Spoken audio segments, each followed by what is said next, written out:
Yo, mina! Acho que esse foi o oi mais retardado que eu já dei na história desse canal. Depois de toda a treta que rolou aqui no YouTube, neste canalzinho, com aquele anime que não deve ser nomeado por aqui, eu fui ousada, eu fui determinada e eu decidi que já que eu não posso fazer react, por que não fazer uma análise de episódio? E foi aí que eu decidi que já que eu sou uma pessoa que não leu o mangá, que tá acompanhando o anime e que tá se surpreendendo, feito uma criancinha, por que não dar o ponto de vista e as intrigações de quem tá se surpreendendo igual uma criancinha por esse anime simplesmente espetacular que é The Promised Neverland.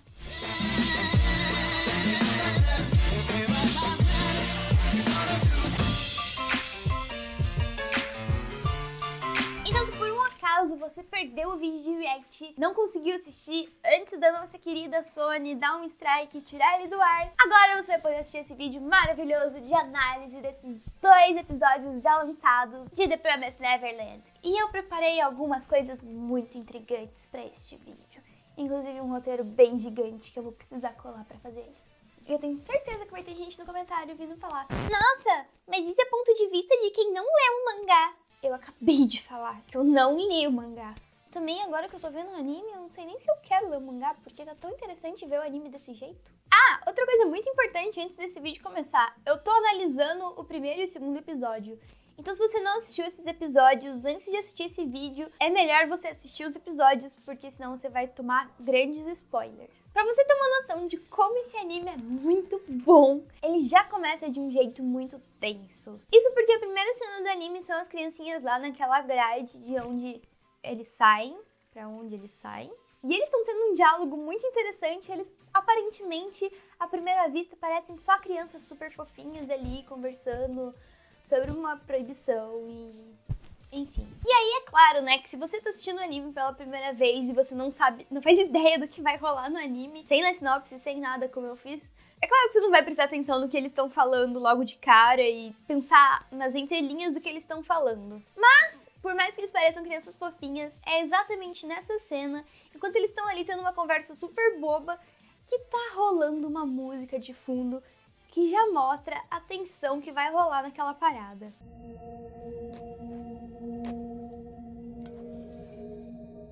E parando bem pra pensar, tem um certo momento nessa cena que o Norman vira pra eles e fala: nós estamos aqui dentro desde que nascemos. E aí você nunca levou a sério essa cena até agora. Porque se você parar pra pensar, isso dá completamente a noção do quanto eles estão engaiolados e enjaulados naquele lugar que até agora nesse anime você não sabia onde era. E eu acho que até a câmera faz questão de te mostrar isso, porque o ângulo da câmera é de quem tá de fora do portão pra eles. Então eles ficam parecendo que estão pra dentro do portão e segurando assim na grade, igual, sei lá, prisioneiro, igual preso, prisioneiro, mesma coisa. Enfim. Quero ver meu advogado! Pro anime não te entregar tudo de bandeja, o que eles fazem? Eles jogam a abertura na sua cara pra quebrar completamente o clima de suspense e de qualquer coisa tensa que você possa imaginar sobre ele. Eu não sei se isso é só comigo ou se é com sentimento geral, mas eu acho que esse anime me fez muito de trouxa, porque em várias vezes eu tava acreditando na bondade do que ia acontecer em seguida e aí eu era passada pra trás. Fiquem atentos com esse anime. E aí quando volta, tá de dia e as crianças estão sendo super fofinhas e fazendo coisas de criança e correndo pela casa e brincando, enfim. E isso tudo faz com que a gente não dê atenção suficiente para cenas importantes que viriam por ali. Como, por exemplo, o calendário marcado a data do dia 12 com o nome de uma das crianças, que é a Connie. E até porque, em certo ponto, até aqui a gente não fazia ideia do que ia acontecer. Então nem tinha por que a gente dar tanta moral pra um calendário preso na parede. E também a gente não sabia quem era a Connie até ali. E o clima de tensão volta quando eles começam a mostrar os números escritos no pescoço das crianças. Porque se você não estiver prestando muita atenção no anime, você também não vai ligar as coisas, ou sei lá. E logo após essa cena, mostra as crianças lá usando a caneta da Wizard.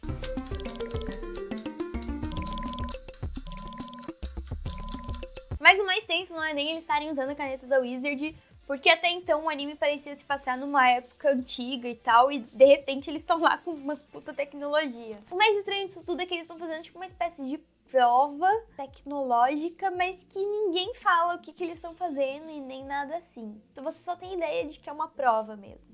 E o que faz você entender que é uma prova é que depois disso, a tal da mamãe vai entregar o que seria tipo as notas deles. E é aí que a gente deixa passar uma situação muito boba e a gente não consegue perceber que a tal da mamãe simplesmente não pode ser uma criatura humana. E eu digo isso porque ela simplesmente cuida de tudo sozinha. Sim. E o que faz a gente perceber isso é, por exemplo, nesse momento que ela tá entregando o resultado das provas. Ou seja, ela é a mamãe, mas ela também ensina eles, ela também corrige as provas e entrega os resultados. Um outro momento é antes disso, quando eles estão comendo e ela fala pra eles agradecerem. E aí a câmera vem e filma de cima, assim, o anime, e mostra aquelas mesas gigantes, cheias de criança, e ela, a única adulta, tomando conta de tudo. E talvez essa cena seja proposital pra mostrar isso pra gente, que super mulher é essa que cuida de 38 crianças sozinha. Outra cena que comprova o quão sobre-humana ela é a cena que ela vai entregar a Connie pra quem quer que seja que tenha ido lá buscar a Connie, porque até esse momento a gente ainda não sabia. Ela cuida das crianças, ela cuida das provas, ela cuida dos estudos, ela cuida da comida, ela leva as crianças que são adotadas tudo sozinha. Mas até aí a gente não desconfiou dessa mulher. E aí, o que a gente fez? A gente não conseguiu dar uns gritos pros personagens pra impedir eles de deixarem essa menina levar a Connie pro matadouro. A gente só consegue perceber o quanto a mamãe é filha da puta na hora que ela começa a cantar uma música super macabra, enquanto ela vai levar a Connie lá naquela floresta gigantesca até o tal lugar onde a Connie vai ser pega por ser quem.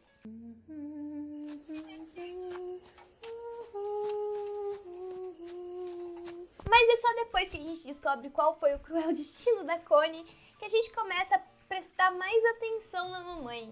E aí o segundo episódio vem pra entregar pra gente mais coisas sobre ela. Ainda não tudo que a gente queria saber, mas já é alguma coisa, né? Porque no segundo episódio, a Neira se perde na floresta e em questão de segundos, a tal da mamãe entra na floresta, acha a Neira e misteriosamente traz ela desacordada com uma desculpa super esfarrapada de que ela pegou no sono. O que, na minha opinião, com certeza não é. Mas o que a gente tira disso é que ela sabe exatamente onde estão as crianças, como se as crianças tivessem uma espécie de rastreador. E as crianças, o Norman e a Emma, até comentam isso uma hora no anime, mas eles não sabem como ela consegue rastrear eles. E é engraçado a gente pensar que a gente tá na mesma dúvida que as crianças que estão lá, mas a gente tá assistindo de fora, né? Mas pra mim, mamãe não é humana. Outro detalhe importante que talvez você tenha deixado passar e que eu confesso, na primeira vez eu também deixei passar, é aquela cena que as crianças estão lá naquela cerca, a hora que depois delas brincarem de pega-pega, e aí eles estão conversando sobre como provavelmente seria o lado de lá da cerca. Eles têm referências muito claras de como é a vida fora da cerca. Mas até aqui o anime não mostrou nenhum contato deles com o mundo de fora, só a vida deles dentro do orfanato. E o próprio Norman fala quando eles estão na primeira parte, na primeira cena do primeiro episódio, que eles nasceram ali dentro, então não teria como eles terem algum contato com a vida de fora. Então, como eles sabem que do lado de fora as pessoas usam roupas diferentes e tem bichinhos de estimação e qualquer coisa assim? Muito curioso. E ainda nessa cena tem mais umas frases que entregam o que vai acontecer em seguida, porque um deles fala que eles nunca receberam notícia de quem foi adotado, de quem saiu dali e foi pro mundo de verdade.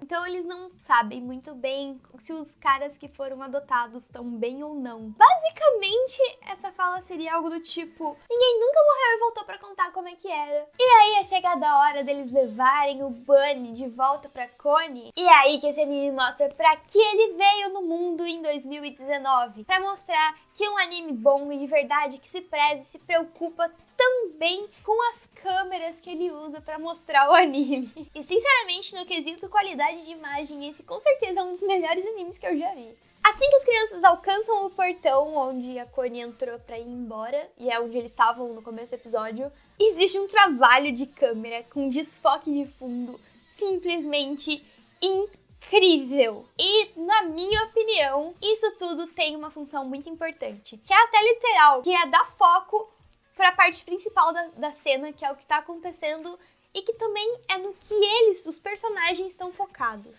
Ou seja, a hora que eles chegam no portão, o foco é neles e não no fundo, que seria a floresta, que faz com que talvez eles estejam um pouco descuidados com o que está acontecendo em volta? Provavelmente. A outra situação que acontece isso é quando o Norman vai olhar dentro do caminhão, na parte onde fica o motorista, para ver o que está acontecendo.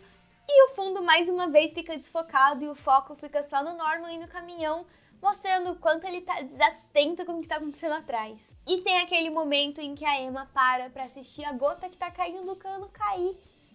E aí mostra o foco dela olhando a gota cair. E você se vê parando por alguns segundos pra assistir uma gota cair. Que é exatamente o que a Emma tava fazendo naquela cena. Cara, isso foi tão incrível. E aí chega a hora da Emma olhar dentro do caminhão. E quando ela vai pra olhar dentro do caminhão, o foco sai dela e começa a focar no Norman, que tá fazendo outra coisa no fundo. Mostrando que o Norman, nesse momento, tá descuidado sobre o que a Emma tá fazendo e tá prestando atenção no que ele tá fazendo. Até que o foco volta pra Emma quando a gente tem aquele grande plot twist. Pelo menos pra mim foi, né?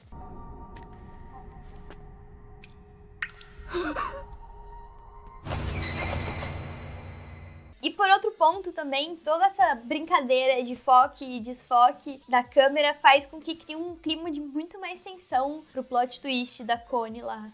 Mas aí, voltando pro segundo episódio, a gente tem outro ponto muito interessante que vale a pena pensar sobre, que é, depois que eles descobrem todo o rolê e tudo que vai acontecer, e a questão dos números e tal, já no final do episódio, acho que é a última cena do episódio, se eu não tô enganada, eles conhecem um novo integrante da família, que é uma bebezinha, a Carol. Ou seja, a Connie foi embora num dia, e no outro dia eles já têm uma nova bebezinha.